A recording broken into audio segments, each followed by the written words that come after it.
Hello and good afternoon to everyone. My name is Arghya and today I'm going to talk about a topic that is called loan misutilization and what are the causes, what are the risks, and what is the impact on defaults. So, in this presentation, I'm going to talk about the concise briefing for banking and credit risk professionals and why sanctioned funds get diverted and how that raise probability for defaults which uh, controls the reduced losses. So these are some of the topics that I'm going to talk about. So let's dive in the topics. So now I'm going to describe what is loan misutilization. So loan mutilization is nothing but the diversion of credit away from the sanctioned income generating purpose, that is towards non-approved or consumption uses. So this thing breaks cash flow profiles. This also inflates PD and this distorts credit risk models which often revealed uh, after the errors appeared. So now let's do a deep dive on this. So what are the productive loans that are used for consumption? So one is productive loans. These are MSME expansion. These are machinery, inventory, crop, inputs which lose impact when funds are spent on personal consumption and no new revenue is created that caused a cash flow mismatch and eventually higher default risk. So some of the things that are mainly a reason for this, one is intended explosion. So loan should be increased to capacity and revenue. Another one is actual or personal consumption. So this thing partially diverts us from events or household expenses that reduce business liquidity. And outcome is stock shortages and missed EMI when business cash flows fall to materialize. Now let's talk about some examples. There is one example that is I am going to give you here that is close to my heart, that is agricultural example. So farmers sometimes use crop loans for household expenses during lean months. So let's suppose a farmer that takes a loan for some kind of farming equipment or some kind of farming fertilizer buying or etc. But if the harvest process are insufficient, then whenever they use the loan for household incomes, the loans there is going to get defaulted and the prepayment capacity collapses.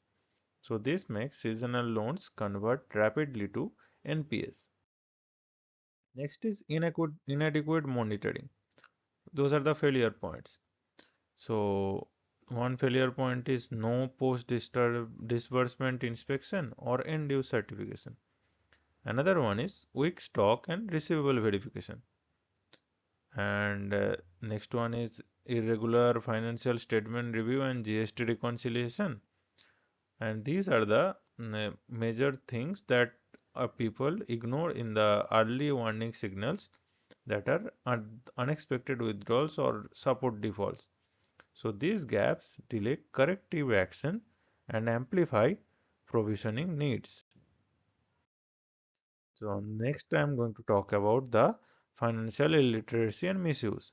So there are borrowers who view loans as extra income or cannot calculate the EMI, commonly divert funds to consumption. This in microfinance and low income segments, this leads to overlapping loans, over indebtedness and high delinquency. The main reason is knowledge gap and behavioral drivers. So in knowledge gap, in interest mechanics, partialities and credit score, those are poorly understood by people. And in behavioral drivers, these are immediate consumption that needs social pressure and optimism bias drive diversion. And the next one is poor credit appraisal. So these are some root causes are here, such as overestimated income or volatility are ignored, existing liability and contingent obligations are omitted. Another one is surface level due diligence that is lead to weak KYC. And then next is pressure leading or political breach targets.